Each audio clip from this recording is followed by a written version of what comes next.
I didn't feel like I was prepared to be a wife and a mother. I never babysat. Was never around kids. And yet the Lord just called me to that. Hey everyone, this is Yvette Hampton. Welcome back to the Schoolhouse Rocked podcast. I am so glad you've joined me today. We are back with another Meet the Cast member from Schoolhouse Rocked, Zan Tyler. I know so many of you have heard her on the podcast, actually fairly recently. It's been, I think, just a few months since you were last on. And I'm so thrilled to have you back with us again, Zan. Welcome back to the podcast. Well, thank you. It's always great to be here, Yvette. Oh, I love it. So it was really fun, as I think through how you got to be part of the movie. And as we look at the movie and we look at so many different pieces of how the Lord orchestrated the cast, we just stand in awe. And you are one of those pieces of the puzzle that we just are like, wow, the Lord knew. Because what happened was we were filming with Heidi in Washington. And That's you right. happened to be in Washington That's at that right. same time because you were speaking at the Ocean Conference, right? Yeah, I was up there several times that year. I can't remember exactly why we were there on that visit, but we were there. Yes. Yes. Yeah. So you were at the Homeschool Resource Center, and Heidi just said, you should maybe consider doing an interview with Zan.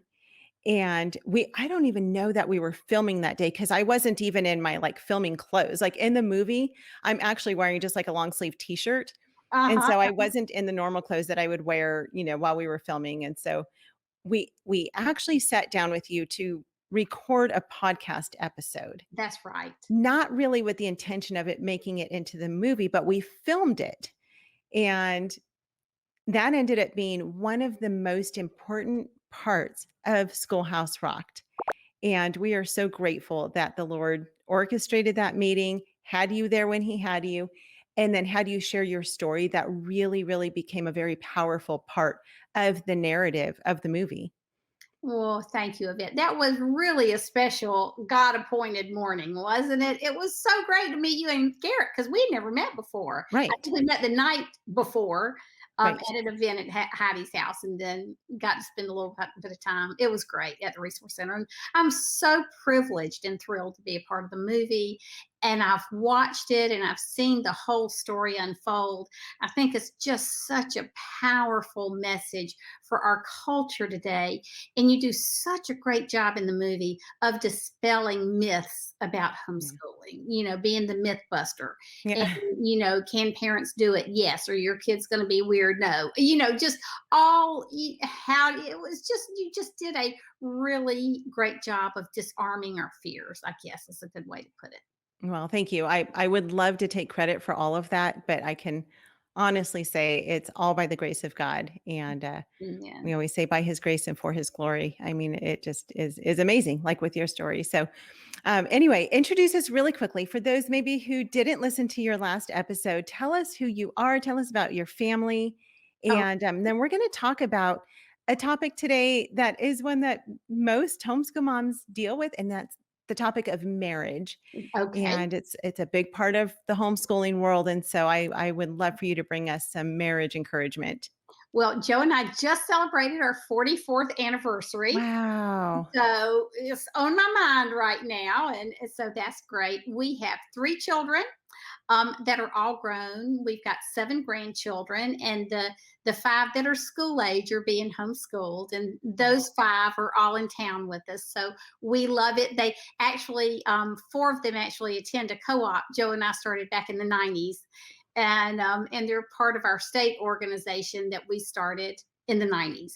And so that's really fun to see the generational aspect of it play out. I think maybe that's the most precious thing in my life I'm watching right now. We homeschooled for 21 years. We started in 1984. Like so many others, I got into homeschooling, kicking and screaming, and wanting to do it. I just knew there were going to be really negative ramifications because we didn't know anybody in the world at that time who homeschooled, Right. not one person. And so when we went through all this in the podcast, but when we applied to homeschool that first year, our school district denied us, and the state superintendent of education put us in jail, threatened to put me in jail for truancy.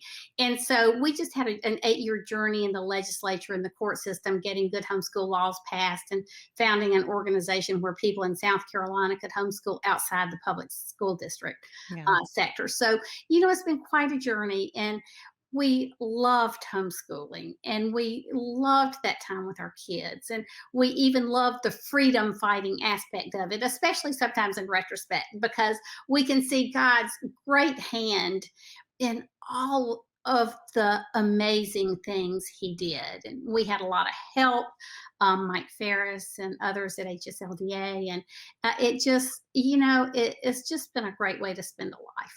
Yeah. Yeah. Well, God's used you in absolutely incredible ways that most people don't even know. It's really interesting when I think about even the movie. There's this amazing movie that's been made called Schoolhouse Rocked. And there's this amazing man behind the movie who has worked tirelessly for 5 years to Absolutely. produce this movie and to direct this movie and to film this movie. I mean, he's been the cameraman, he's been the grip, he's been the director, he's been the producer, he's been all the things, but not many people know his name. And yet God used him to do something amazing. And you are one of those people. A lot of people know your name if they've heard you speak and, maybe read your book and things like that. But you're one of those who's not just a face that everyone's like, oh, Zan Tyler did this, this, this, and this. She fought for our homeschool freedoms. But you, especially, more people know you now, of course. But back in those days, people in California would not have ever heard of Zan Tyler. I mean, who is this woman in South Carolina who's fighting for this freedom? And so it's incredible to me how the Lord used you kind of behind the scenes to accomplish something absolutely incredible that now is being enjoyed by so many homeschool families, really all around the nation. Oh, thank you, Yvette. Those years were so formative for me, and it's really given me my passion for what I do now, Yeah, because I never want a homeschool mom to ever have to go through what we went through, yeah, all the legal struggles, but then homeschooling with no support. There were no support groups, there were no state organizations, no right, HSLDA. I think it had started on the West Coast, but it certainly wasn't a national option right. for help. And so I guess I feel like my adult life since homeschooling has really been, the organizations we started and what I do now, even at BJU Press, is just to help and support homeschooling moms Hmm. in the process of homeschooling, but also with the pressure of homeschooling. Yeah, And there's a lot of pressure that comes with homeschooling that nobody else ever sees. right, The buck stops with you when you're a homeschool mom. And I know you spent a right. lot of time talking about support with Mary Jo, my dear friend, Yeah, just a few days ago. So we won't dwell on that now. But it is the impetus for what I do, and I'm so yeah, thankful that the Lord has allowed me to continue to work yeah. in homeschooling. Well, thank you for the work that you do. Let's take a quick break and then we're going to come back and talk about how to strengthen our marriages through homeschooling. We'll be right back. What we do at IEW is break through the noise of the grammar and the writing prompts, and we say, this is what you do, step by step. And I've witnessed it over and over again, both watching Andrew teach and hearing from parents, this is the best writing program. We've made it so easy and made it really affordable. So any mom can teach writing to their children using our course, and we guarantee it. To try 3 weeks of free lessons, visit IEW.com. We are back with Zan Tyler, and you talk about the pressures that are often put on us as homeschool moms, and that's no joke. I mean, homeschooling is not for the faint of heart. It is not for those who are weak. It Right. is not for those who are not willing to sacrifice a lot of things, and it comes with so much joy and so many blessings, but it's really hard sometimes to homeschool. It's hard to have all of the pressures of every piece of us on Yes. display for our Yes. families, and we've got the academics, of course, which is, when everyone thinks about homeschooling, they kind of automatically their brain goes to academics and math and history and science and all those things. But there's so much more to homeschooling than that. We're building a home, we're building a family. And so we've got our marriages and we've got our parenting and we've got the cooking and the cleaning and the doctor's appointments and, the taking the kids to the park and to, all the different activities and things like that. And one of the things that I know for myself, um, which can really, all of the pressures can put a real strain on, is the marriage. Yes. And so I would love for you to talk about, I'm so excited that you just celebrated 44 years. That's amazing. Um, and I'm sure, like most people who have been married for more than 5 days, they can say by God's grace. But, I would love for you to share with us, kind of become that Titus 2 wife to us and share with us, what did God do through your marriage and how did you strengthen your marriage through those years? And how did you make it to 44 years? Those are all great questions. My husband and I met in college. And actually, we had become Christians in high school, both through Young Life. And so our young life leader, my young life leader was he ended up being a pastor, but he was so intent on me being in fellowship when I went to college. He called and got me a name of a serious, committed Christian that was going to be at Furman from the guy in charge of Young Life. And it was Joe. Aw. And his young life leader had my name. So we were both going to work in Young Life, which didn't work out. That's a long story. But that's how we met. We were looking for each other when we got to college. And Oh, he really became my best friend. He loved the Lord. He was grounded.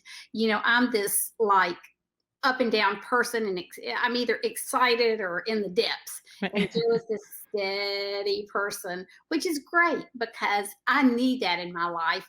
And I tell him that I keep him from getting bored. I can see Never that. quite sure what to expect. And so, but in college, I was very career driven. I just wanted to go to law school. I mean, I knew what I wanted to do. I felt like I could do it and be successful. And I was a really committed believer too. We spent a lot of time in the Word. We were involved in a Bible study. We had 5 o'clock prayer meetings and shared our faith in season and out on this liberal college campus where we were. And but Joe asked me to marry him our junior year, and it really threw me for a loop because he was my best friend, but he was ruining my life to me. And so long story short, he asked me to marry him and I didn't speak to him for 6 weeks. Oh And it gosh. was because I just had no grit for this. I'd never wanted to get married after college. And there were 2 things I said I would never do: teach or have kids. Oh gosh. And so, I'm just so glad the Lord didn't listen to me because my life has been so full of Oh, yeah. joy and love from homeschooling and marriage, and my kids. But that's where I was at that time. So somebody, and there's a purpose for this story. Somebody gave me a copy of Elizabeth Elliot's book, Let Me Be a Woman, which had just been published. Her daughter Valerie, I think, who was a year older than me, was just getting married, and this was a little book she wrote to her daughter before she got married. And it's just a small treatise on Christian womanhood. So somebody gave me that book and said, you need to read this. So a friend of mine had a mountain house near our college campus, and I went up the mountain for a weekend. And I like to say I fasted and prayed. I didn't know how to cook, so I had no choice but to fast and pray. And but the Lord really met with me, and I read that book. It just changed my heart toward what I wanted. And I wasn't prepared. I didn't feel like I was prepared to be a wife and a mother. I never babysat. Was never around kids, and yet the Lord just called me to that. And so the year and a half that Joe and I were engaged before I finished college and we got married, we spent a lot of time reading Christian books on marriage. It was just right as Focus on the Family was beginning, and the Christian family movement was beginning. There had been a real dearth there in the 60s and the early 70s. And so this is a response to Vietnam and Watergate and the feminist culture and just everything that was going on at this crazy time in history. And so we read all these books on what it means to have a Christian family, what it means to be a Christian husband and a Christian wife. And I think that time was so defining for us because it gave us a vision for marriage that was beyond ourselves. And Elizabeth Elliot, I took this class she did at Columbia Bible College one year, and I audited it. She was there for 6 hours for 5 days, Oh, 6 wow. hours a day, 5 days. It's just this intense course. And one of the things she said is that the strongest marriages are those with a vision and a mission beyond themselves. And so I think sometimes we get our head in our own little worlds, and it becomes more and more stressful when we remember our vision for marriage, that is a picture of Christ in the church. And Yeah. it's such a necessary picture in today's dark and secular world that Right. puts no value on marriage. And that it's a place to raise godly kids who love, not perfect kids, but kids who love Christ and know who they are and how to use their gifts in the culture to serve their neighbors and glorify God. So I think when you begin that vision that Joe helped me create and the Lord created for us in that year and a half, I think has really taken us through 44 years of great times and hard times. And so I just encourage people to see what scripture has to say about the gloriousness, the glories of marriage, and how Yeah. we're image bearers, and God has put us together to be co-regents on this earth, and to fulfill that cultural mandate to fill and subdue. And I think when we have that vision, then it takes us outside of ourselves and just our own selfish desires. But I will say this, I think that homeschooling puts stress on a marriage, that if you are not careful to tend to your marriage, Yeah. it will snap it right in two. Yep. Because the mom has so much additional pressure, all the things you were saying, and the fact that the buck stops with us. So when our kids are graduating and maybe they don't score on the SATs like we want them to, we can't blame that crummy algebra teacher they had in the 9th grade. Right. Or we see a character flaw, we can't blame that kid in school who sat next to him, you know. So we have that burden. I mean, Yeah. we bear that burden. To me, that's the hardest part of homeschooling, is just we feel like it all rests on us. And we know it rests, and we know it's the Lord, but we still bear that every day. And so I see two tendencies in homeschooling. I see the moms get so entrenched with their kids, which Mhm. we're called to do, that they forget their marriage. And then as they forget their marriage, their partner, their husband, if he's the one working, sometimes we're seeing that switch a little bit now. Sure. He focuses more on his job and Mhm. his career. And we are seeing marriages end after 40 years. We're seeing Yeah. marriages end after 30 years. And I think the best picture I have for that is we take our kids and our grandkids to the beach every year for a week, and it's our family time. And with my daughter in California, one of the few times we're together for an extended period as a family. I can remember being out in the ocean a couple of years with my 6-year-old grandson, and it was just the two of us, and I'm a good swimmer. But all of a sudden I realized we're so far out. I can't touch. Well, I'm 5 feet tall. I mean, he was all, but the current was strong. And we had just been playing and talking. I thought, how did we get out here Mm. this far? It really scared me. And, you know, there's that verse in Hebrews 2 that says, you must pay more careful attention lest you drift. And he was talking about our walks with Christ, of Right. course, but I think it's got so many applications in so many parts of life. If we don't pay attention to our marriage, we are going to drift. And after 10, 15, 20 years of homeschooling, we're going to wake up and say, how did we get here? Right. We're out of time for this Okay. episode. Okay. So let's actually stop here, and then let's come back tomorrow and talk about that, because I really want to talk about some very specific ways that we can build up our marriages. I think that would be great. So where can people find out more about you, Zan?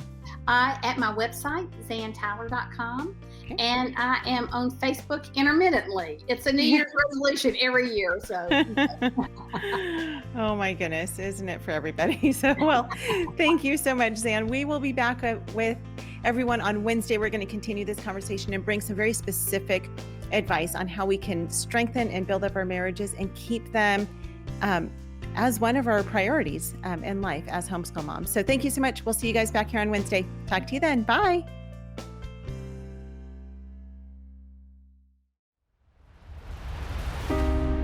You're not inadequate. You are perfectly capable I mean, what is it about a parent that when their child turns 5, all of a sudden the parent's no longer a viable option? Like, oh, you're done. Now it's the school's turn.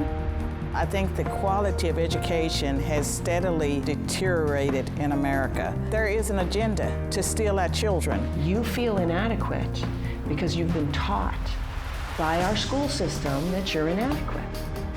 We had no frame of reference for homeschooling other than it just seemed like torture. Like, why would a sane woman choose to be locked up with her kids for 18 years in a row when a school bus would come and take them away and give you like a 9-hour break every day?